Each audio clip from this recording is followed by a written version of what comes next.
Hi everyone, want to make a scroll stopping social media graphics without opening Canva or Photoshop? In this quick guide, I'll show you how to design a stunning graphics in minutes using the Gamma AI. So let's get started. First, head over to gamma.ai, then click a new. Then, while Gamma is mostly used for decks, it's also perfect for making a single slide graphics like quotes, announcement, or product promos. Then here you can select a bold theme. You can pick a vibrant, attention-grabbing theme. Think bold fonts, contrast color, and punchy layouts. The Gamma has dozens to choose from.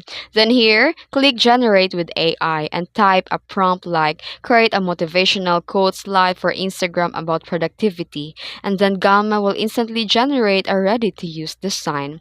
You can edit the fonts, colors, and text your match your brand. Add your logo, swap images, and tweak the layouts.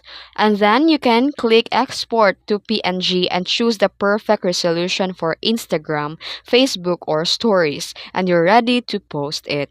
And that's how you make a stunning social media graphics in minutes using the Gamma AI. Try it out to your next post. And if this video helped you, give it a like and subscribe for more AI tools in action.